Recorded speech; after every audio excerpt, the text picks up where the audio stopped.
తెలుగుదేశం ప్రభుత్వం ఏర్పడిన తర్వాత ఉచిత ఇసుక పంపిణీ చేస్తాం, ఎక్కడ ఎవరికి కూడా వినియోగదారులకి ఇబ్బంది లేకుండా చర్యలు తీసుకుంటామని చెప్పి ఎన్నికలకు ముందు చెప్పడం జరిగింది. ఎన్నికలు ముగిసిన తర్వాత తెలుగుదేశం ప్రభుత్వం ఏర్పడిన తర్వాత ముఖ్యమంత్రిగా చంద్రబాబు నాయుడు గారు పదే పదే దాని గురించి వెల్లివేయడం జరిగింది. అయితే ఈరోజు తెలుగుదేశం ప్రభుత్వంలో ఉచిత ఇసుక పరిస్థితి ఏ విధంగా తయారైంది అంటే, వినియోగదారుడి మీద పెనుభారాన్ని మోపుతూ ప్రభుత్వానికి రావాల్సినటువంటి ఆదాయానికి గండి కొడుతూ కేవలం తెలుగుదేశం పార్టీకి సంబంధించినటువంటి నాయకులు సొమ్ము చేసుకోవడానికి, పేదవాడిని దోచుకునేదానికి ఉచిత ఇసుక పథకాన్ని ప్రవేశపెట్టినట్టుగా మాకు అనిపిస్తుంది. ఎందుకంటే ఈరోజు ఇసుక పాలసీ వస్తుంది, రీచ్ల నుంచి ఏ విధంగా ఇసుక తరలించాలనేటువంటి దాని మీద నిర్ణయం తీసుకుంటామని చెప్పి ప్రభుత్వం పదే పదే ప్రకటిస్తున్నటువంటి నేపథ్యంలో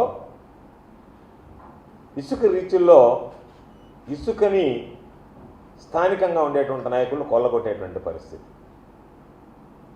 పొదలకూరు మండలానికి సంబంధించి సర్వేపల్లి నియోజకవర్గంలో విరువూరు దగ్గర ఉన్నటువంటి ఇసుక రీచ్లో ఈరోజు రేయింపొగళ్ళు, అర్ధరాత్రి అపరాత్రి అనేటువంటిది లేకుండా ప్రతిరోజు 50 నుంచి 60 ట్రిప్పర్లు ట్రాక్టర్లకు సంబంధించి అక్కడ ఇసుకని తరలిస్తున్నారు యథేచ్ఛగా. రాత్రి గ్రామస్తులు వెళ్ళి అయ్యా ఈ విధంగా ఇసుకని తరలిస్తున్నారు కాబట్టి ఎన్నిసార్లు చెప్పినా సరే వినడం లేదు, నేను నేరుగా గ్రామస్తులే వెళ్ళి రాత్రి ఆ ఇసుక ట్రాక్టర్లను అడ్డగించినటువంటి పరిస్థితి. సంగం బ్యారేజ్ దగ్గర ఉన్నటువంటి విరువూరు ఇసుక రీచ్లో రాత్రి 10:15 అర్ధరాత్రి సమయంలో ట్రాక్టర్లతో ఇసుక తరలిస్తున్నటువంటి ఫోటోలు. ఎంత దారుణమైనటువంటి పరిస్థితి అంటే, యథేచ్ఛగా ఇసుకను తరలించి ఎవడన్నా అడిగితే వాళ్ళ మీద దొంగ కేసులు పెట్టించి వాళ్ళని తీసుకెళ్ళి బలవంతంగా దౌర్జన్యంగా జైల్లో పెట్టించేటువంటి పరిస్థితి ఏర్పడింది. పేదవాడు ఎవడన్నా వాడి అవసరాలకు ఉపయోగించుకోవడానికి ఏదన్నా కొద్దిపాటి ఇసుకను తీసుకువెళ్తే మాత్రం పోలీస్ కేసులు పెట్టి వాళ్ళని రిమాండ్కి పంపించండి అని చెప్పిన హంగామా చేసేటువంటి తెలుగుదేశం పార్టీకి సంబంధించినటువంటి వాళ్ళు ప్రత్యక్షంగా ఈరోజు సోమిరెడ్డి కనసన్నల్లో సోమిరెడ్డి అండదండలతో యథేచ్ఛగా ఈరోజు ఇసుకని అక్రమ రవాణా చేసి తరలించేటువంటి పరిస్థితి ఏర్పడింది. దాదాపుగా ప్రతినిత్యం 50 నుంచి 60 ట్రిప్పులు ఇసుక వేస్తున్నారు. దానికి సంబంధించి గతంలో ఉన్న దానికన్నా ఈరోజు ఇసుక ట్రాక్టర్ లోడ్కి 5,000 రూపాయలు వసూలు చేస్తున్నారు. సామాన్యుల పాపం వర్షాకాలం వస్తుంది, ఏదో ఒక విధంగా ఇళ్ల నిర్మాణాన్ని పూర్తి చేసుకోవాలని ఆలోచన చేసేటువంటి వ్యక్తులు ఈరోజు దాని మీద దృష్టి పెట్టి ఎంతో కొంతకి కొందామనేటువంటి ఆలోచనతో ఈరోజు ఆ ఇసుకని ఈరోజు కొనుగోలు చేసేటువంటి పరిస్థితి ఏర్పడింది. ఈరోజు రాత్రి జరిగినటువంటి సంఘటన తెలిస్తే నేరుగా ఆ ట్రాక్టర్లు అక్కడ లోడ్ చేస్తూ ఉంటే వెళ్ళి అడ్డుకోవడానికి వెళితే నేరుగా ఆ ట్రాక్టర్లను ఆ వ్యక్తుల మీదకే పంపించినటువంటి పరిస్థితి. అడ్డగిస్తే కొన్ని మంది ట్రాక్టర్లు తీసుకుని వెళ్ళిపోయారు, కొంతమంది లోడు ట్రాక్టర్లను తీసుకుని వెళ్ళలేక ఒక్క ఇంజిన్ వరకు తీసుకువెళ్ళి ఆ ట్రాక్టర్ ట్రిప్పర్లని ఆ ట్రాక్టర్ ట్రక్కుల్ని వదిలేసి వెళ్ళిపోయారు. అవి కనుక ఈ ట్రక్కులు కనుక వెళ్ళిపోయి ఉంటే బలవంతంగా రాత్రి వీటిల్ని తీసుకెళ్ళిపోయి ఉండేవాళ్ళు. వీటిల్ని అడ్డుకున్న తర్వాత తీసుకుని వెళ్ళలేక వాళ్ళు అక్కడ గొడవ చేసేటప్పటికి బలవంతంగా వాళ్ళని తొక్కించుకుంటూ పోవడానికి సిద్ధపడి కొన్ని ట్రాక్టర్లు వెళ్ళిపోయాయి. వీళ్ళు ఆ ట్రక్కులు తీసుకుని వెళ్ళలేక అవి ఇసుకలు కూరుకుపోవడంతో బలవంతంగా ఇంజన్లు తీసుకెళ్ళిపోయి ఆ ట్రక్కులను వదిలేసి వెళ్ళిపోయారు. అంటే ఎంత యథేచ్ఛగా సోమిరెడ్డి కనుసన్నల్లో ఈరోజు ఈ జిల్లాలో ఇసుక దోపిడీ జరుగుతుందనే దానికి ఇది ఒక ఉదాహరణ. విధి లేని పరిస్థితుల్లో, గత్యంతరం లేని పరిస్థితుల్లో అక్కడ ఉన్నటువంటి గ్రామస్తులు మీరు వీటిని పట్టుకుంటారా లేదా అని చెప్పి అక్కడే కూర్చుంటే 10 గంటలకి ఈ సంఘటన జరిగితే అర్ధరాత్రి పోలీసులు వెళ్ళి వాటిని ఆ 2 ట్రక్కులను మాత్రమే, మిగతావి ఎంతమంది వచ్చారు, ఎవరు ఉన్నారు, దీనికి సంబంధించినటువంటి ఇంజిన్లు ఎక్కడికి వెళ్ళాయి ఏమీ విచారించకుండా వేరే ఇంజన్లు ఒకటి తీసుకొచ్చి మొక్కుబడిగా తీసుకొచ్చి పోలీస్ స్టేషన్ ముందు పెట్టారు. ప్రత్యక్షంగా మాట్లాడుతున్నారు అక్కడ ఇరువురికి సంబంధించినటువంటి తెలుగుదేశం పార్టీ నాయకులు. మేము సోమిరెడ్డి దగ్గరికి వెళ్ళాం, వాళ్ళ కొడుకుతో మాట్లాడమన్నాడు, వాళ్ళ కొడుకు దగ్గరికి వెళ్ళాం, మాకు నెలకి 18 లక్షల లెక్కన బేరం కుదిరింది, కాబట్టి మేము రోజుకి 50 నుంచి 60 ట్రిప్పులు తోలుకుంటున్నాం, తోలుకునేదే ఎవరన్నా అడ్డొస్తారో చూస్తామని చెప్పి మరొక అడుగు ముందుకేసి మీరు ఎవరన్నా మాకు అడ్డుపడితే హత్యాయత్నం కేసు నమోదు చేయించి రిమాండ్కి పంపిస్తాము. బెదిరింపు కూడా ఏంటంటే హత్యాయత్నం కేసు నమోదు చేయించి మీ మీద మిమ్మల్ని జైలుకి పంపిస్తాం, మా జోలికి వస్తాననేటువంటిది ఈరోజు జరుగుతుంది.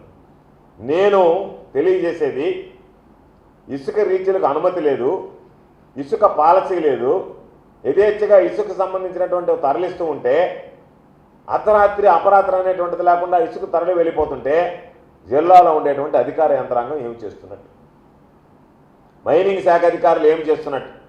అందుకనే రాత్రి ఈ సంఘటన పాపం వాళ్ళు చెప్పిన వెంటనే మేము వెళ్ళి అడ్డుకోవడానికి వెళితే మా మీద దౌర్జన్యానికి దిగి చివరికి మమ్మల్ని తొక్కించడానికి ప్రయత్నం చేశారని చెప్పిన తర్వాత ఈ ఫోటోలు, వీడియోలు, విజువల్స్ తీసి జిల్లా కలెక్టర్ గారికి పంపించడం జరిగింది, జిల్లా ఎస్పీ గారికి పంపించడం జరిగింది, సబ్కి సంబంధించినటువంటి అడిషనల్ ఎస్పీకి పెట్టడం జరిగింది, రెవెన్యూ విభాగానికి, రెవెన్యూ సిబ్బందికి పెట్టడం జరిగింది.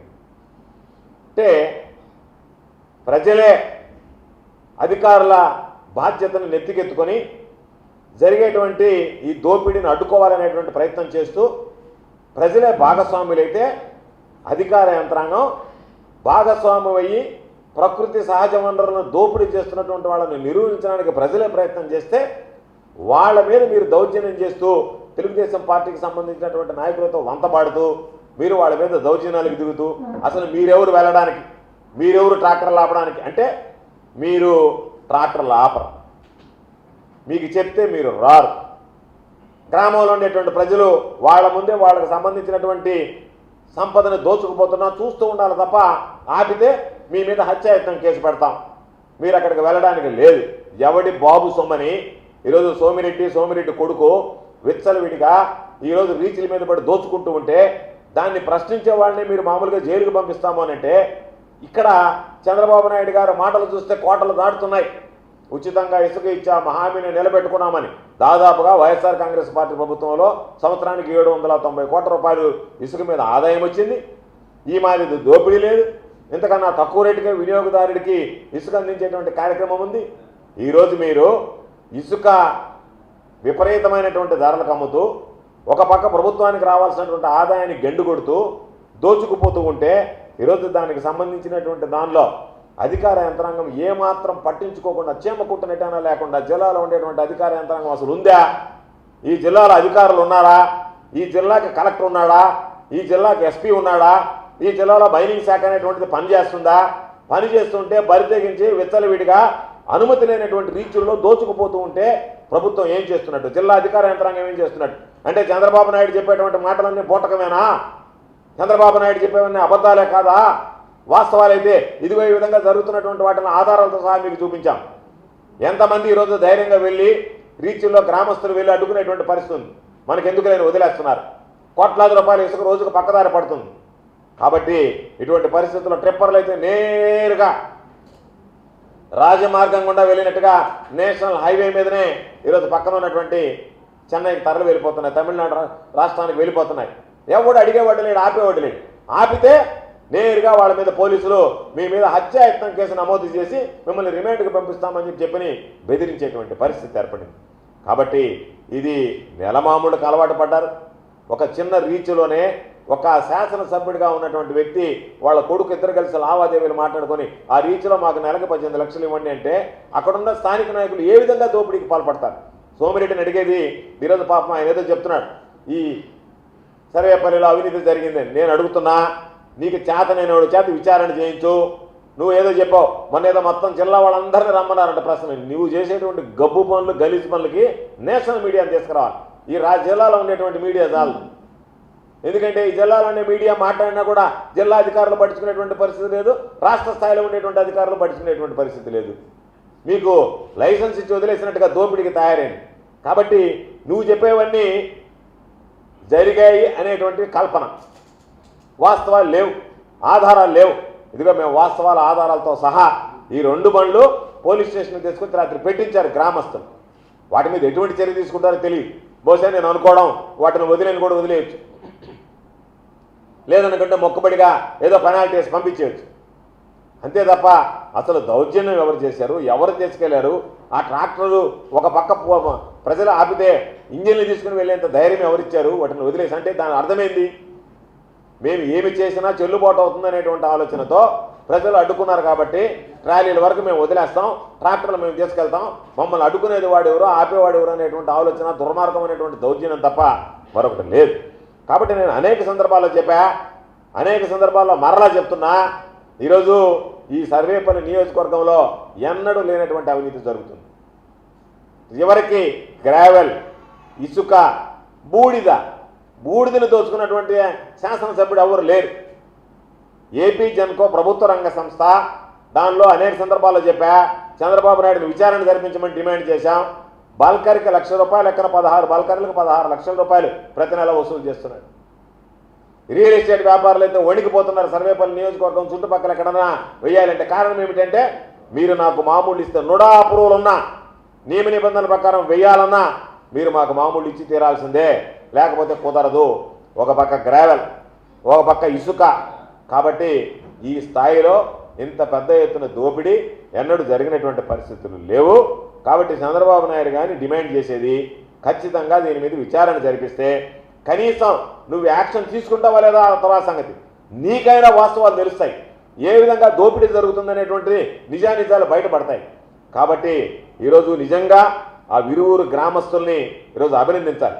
ధైర్యంగా కేసులకు దడవకుండా బెదరకుండా వెళ్ళి ఇదిగో మేము అడ్డుకునేదే, మాకు సంబంధించినటువంటి సంపదను మీరు దోచుకునే దానికి లేదు అని చెప్పి ధైర్యంగా వాళ్ళు నిలబడి ఈరోజు వీటన్నిటిని కూడా అడ్డుకొని ఈరోజు చూస్తే సంఘం బ్యారేజ్కి సంబంధించినటువంటిది లైటింగ్, ఇరువురు రీచ్, ఇంతవరకు దీనికి అనుమతులు లేవు, పాలసీ రాలేదు. అయినా సరే దోపిడీ యథేచ్ఛగా జరిగిపోతుంటే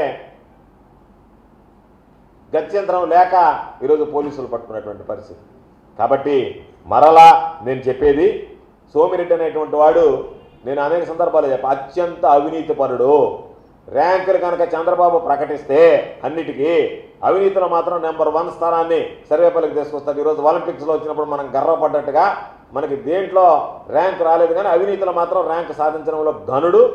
కాబట్టి ఖచ్చితంగా రాబోయేటువంటి రోజుల్లో నేను అధికార యంత్రాంగానికి చెప్పేది, గ్రామాలే తరలి వస్తాయి, రోడ్ల మీద కూర్చుంటాయి, మీ దౌర్జన్యాలని ఆగడాలని ఆపుతాయి. శాంతి భద్రతల సమస్య వచ్చినా ఏదొచ్చినా సరే దానికి జిల్లా అధికార యంత్రాంగం, జిల్లా కలెక్టర్ గారు, జిల్లా ఎస్పీ గారు బాధ్యత వహించాలి. కొత్తగా వచ్చినటువంటి జిల్లా కలెక్టర్ గారు ఉదాసీనంగా వ్యవహరిస్తున్నాడేమో తెలియదు, దానివల్లనే ఇటువంటివన్నీ జరుగుతున్నాయా? మీరు ఖచ్చితంగా వ్యవహరిస్తే ఈ విధంగా రేయింబగళ్ళు దోపిడీ జరుగుతుందా? జరగడానికి కారకులైనటువంటి వాళ్ళ మీద మీరు చర్యలు తీసుకోగలిగితే ఇబ్బంది ఉండదు. కానీ ఇప్పటికే ఆ పక్కన ఉన్నటువంటి సూరాయపాలెంలో 100 కోట్ల రూపాయలు ఇసుక రీచ్ కొట్టడానికి స్కెచ్ వేశారు. దానికి సంబంధించి అధికారులు మేము సంతకాలు పెట్టము అంటే అధికారుల మీద నువ్వు సంతకం పెడతావా సెలవు పెడతావా అని చెప్పి మాట్లాడుతున్నారు. ఇవన్నీ జరుగుతుంటే జిల్లా పరిపాలనాధికారిగా ఉండేటువంటి కలెక్టర్ గారు ఏమి జరుగుతుందనేటువంటిది విశ్లేషించకుండా ప్రభుత్వానికి వంతపాడతా, శాసనసభ్యులు చెప్పింది మేము వింటామనంట, ప్రజల సొమ్ము దోచుకుంటూ ఉంటే చూస్తూ మేము ఉదాసీనంగా వ్యవహరిస్తామనడం కరెక్ట్ కాదు. ఖచ్చితంగా వీటన్నిటి మీద విచారణ చేయించాలి, దీని వెనక ఉన్నటువంటి వ్యక్తులను శిక్షించాలి. కాబట్టి చంద్రబాబు నాయుడు గారిని కూడా మేము కోరుకునేది, ముఖ్యమంత్రిగా మీరు పదే నేను ఉచిత ఇసుక ఇస్తున్నానని చెప్పి ఉపన్యాసాలు చెప్పడం కాదు, ఇవి వాస్తవాలు గ్రహించండి, దోపిడీ జరుగుతుంది అరికట్టండి అని చెప్పి మీరు అవసరమైతే ఒక విచారణ జరిపిస్తే మీకు వాస్తవాలు వెలుగు చూస్తాయి. కాబట్టి ఆ విచారణ జరిపించాలని, ఈ ప్రకృతి వనరులకు సంబంధించినటువంటి సహజ సంపద దోపిడీలో సిద్ధహస్తుడైనటువంటి సోమిరెడ్డిల వాళ్ళ నుంచి ఈ జిల్లాని, నియోజకవర్గాన్ని కాపాడాలని చెప్పి నేను కోరుకుంటున్నాను. మరిన్ని వీడియోస్ కోసం ఛానల్ ని సబ్స్క్రైబ్ చేయండి, లేటెస్ట్ అప్డేట్స్ కోసం వాట్సాప్ ఛానల్ ని ఫాలో చేయండి, అండ్ లింక్ డిస్క్రిప్షన్ లో ఉంది.